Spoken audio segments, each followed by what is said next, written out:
1 এবং 2 এই 3 শ্রেণীতে আমরা ভর্তি করাবো। এর উপরে কোনো বাচ্চা নেব না। আপনারা এইখানে বইয়ের দাম মূল্য ধরা হয়েছে 400 টাকা মাত্র। আর প্রতি মাসে এই বছরটা প্রতি 1 2 পেলে বুঝি না, হেফজও বুঝি না, ছাত্র প্রতি মাসে আপনারা শুধু হাতিয়ে 300 টাকা দিবেন। বাদ বাকিটা আমি কিভাবে ম্যানেজ করা লাগে, কোথায় কার কাছ থেকে টাকা নেওয়া লাগে, কিভাবে চালে লাগে সেটা দেখবো ইনশাল্লাহ। যে কদিন আমার ঘাড়ে দায়িত্ব আছে, দায়িত্ব হস্তান্তর করার পরও আমি ইনশাল্লাহ সাথে থাকবো। এবারে কথা বলার জন্য অনুরোধ করছি আমার পিতৃ সমতুল্য শ্রদ্ধেয় চাচা যান আলহাজ। আমি বলেই বলবো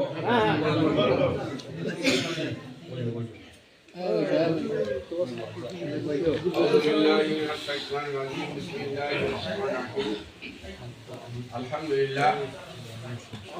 আজকে পবিত্র জুমারাত আল্লাহ তাআলা আমাকে নামাজ পড়তে একটি দিনী প্রতিষ্ঠানে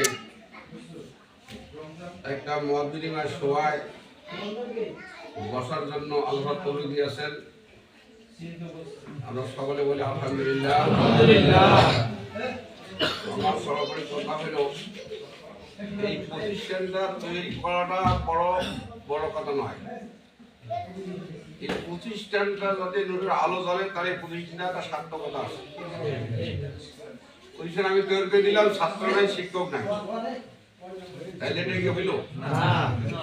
এইটা আমি থাকি এইখান থাকি 30 কিলোমিটার দূরে, আর আমার বয়সও হয়ে গেছে যথেষ্ট।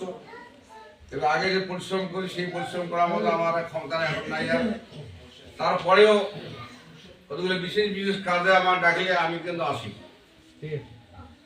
আমি আপনাদেরকে সব অনুরোধ করবো, ওতে আল্লাহ তাআলা বলছেন যদি হাফেজ বাবার না পান হাফেজের বাবা হন, হাফেজের বাবা নাহলে হাফেজের লজিং মাস্টার হন,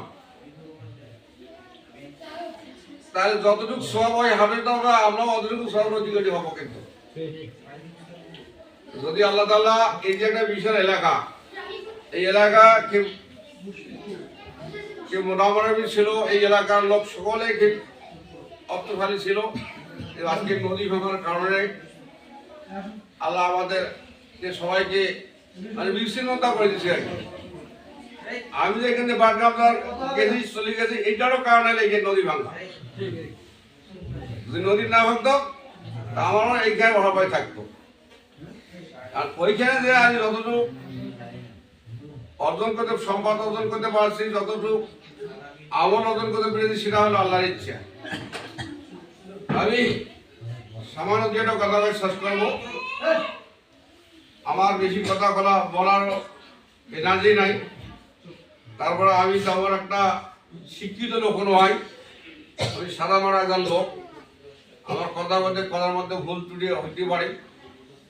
যদি আপনাদের কোনো কথার মধ্যে কোনো ভেদা আমাকে ক্ষমা করে দিবেন। আমি এখান থাকি, আমি যে আমার খেয়াল আছে একবেলা ভাত খাওয়ার মতো আমার কোনো তবুক ছিল না। আমি